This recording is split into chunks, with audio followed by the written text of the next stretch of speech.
Scrunchies actually start in a certain way, and it's already partially done for you because the first step to making a scrunchie is actually taking your strip of fabric and sewing the two short ends together, which has already been started. I'm totally in the mood for making scrunchies. I just finished up making 2 scrunchies for my daughter. Okay, so I literally went downstairs and grabbed one of the scrunchies off my daughter's head.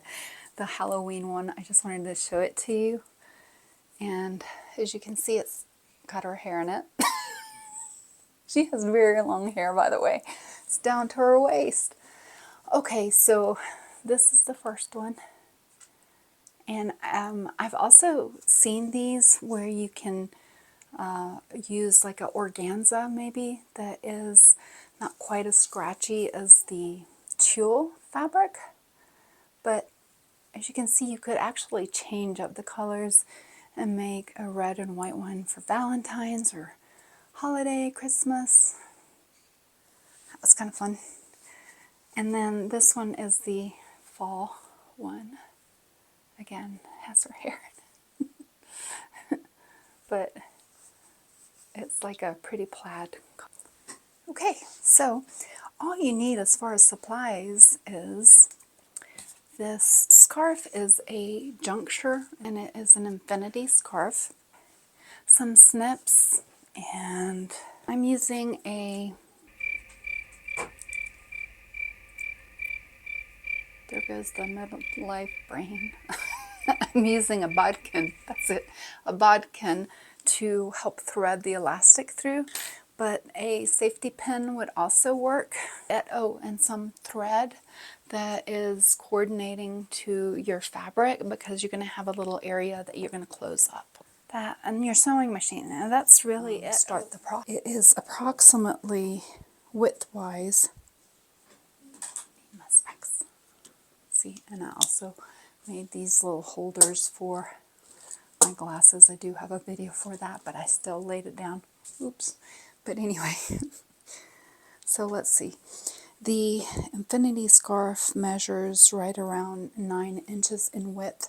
Many days later. Okay. So how long can one person work on the same project for?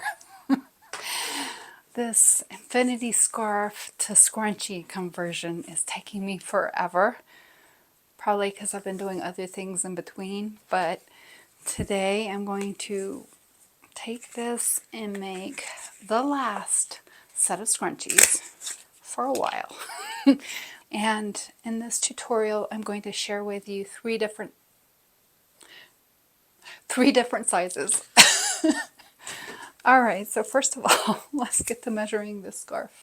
Okay, so it's about 66 inches around in length, 10 inches in width.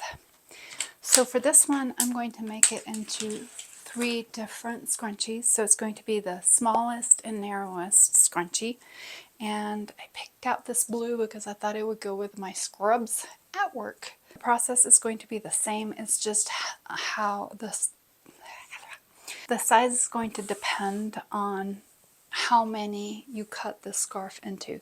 So for this one, I am going to cut it into 3 equal widths. So I'm just going to fold it in half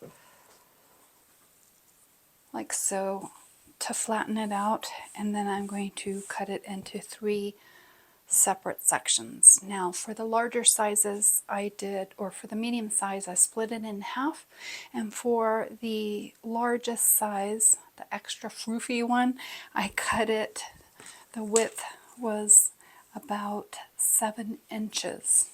So 7 out of the 10. So you could technically make one small and then one of the larger scrunchies with one of these scarves. So let's see here. All right. So that would equal 3.33333. Aren't you impressed? Since it doesn't have to be precise, measure 3.5. There's one. And so that means that one of them will be slightly narrower. Nobody will ever know once it's scrunched up into your hair. So next I'm going to take it to the machine, and the raw edge I am going to zigzag, or you could do the overlocker. You have the wrong side down, the seam, just kind of gather it all up, and then basically what you're doing is trying to take this and moving it out of the way. You just don't want it to get caught in your sewing. So that's all you're doing. Bumping the raw edges together, and I'm going to take it to the sewing machine and sew about 1/4 of an inch. And then when we come around and meet up, we're going to stop and leave about a 2-inch opening. Use the clips.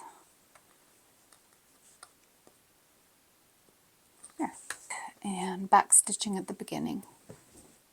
It's going to make a really fluffy one.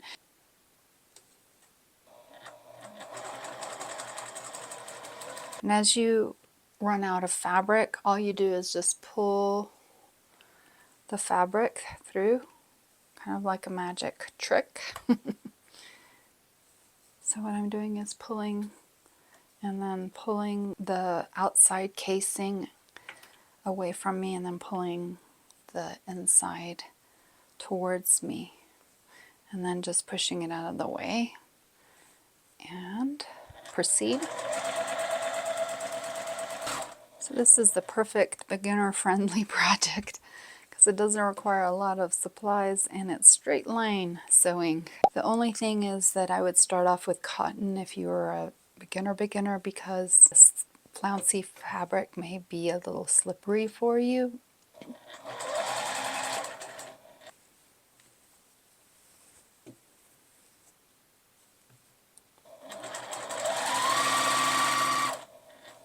I am coming towards the clipped area. I can feel them.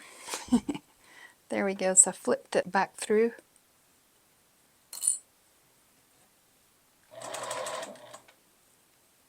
Just making sure to push the other interior part inside. You can see it shifts a little bit.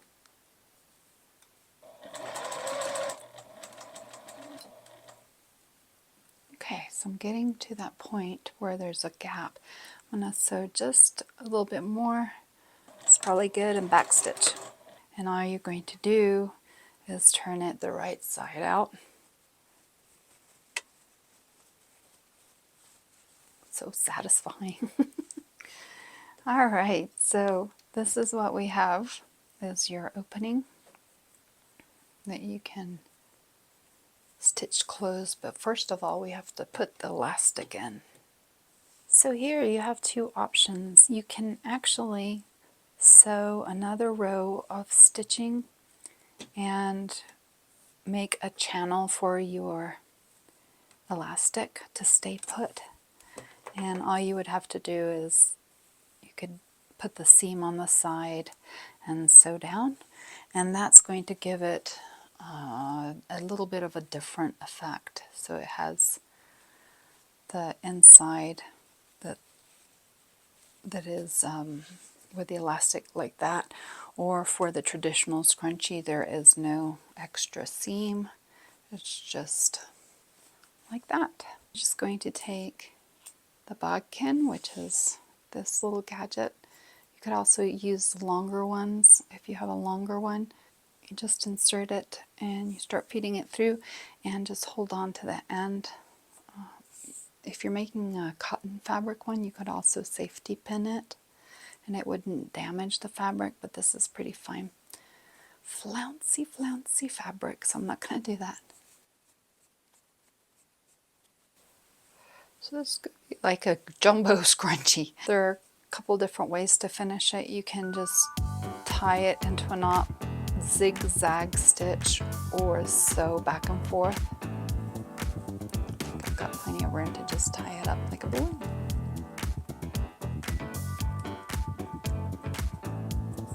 Or you could also do both if you feel like it might come undone. I don't think it'll come undone.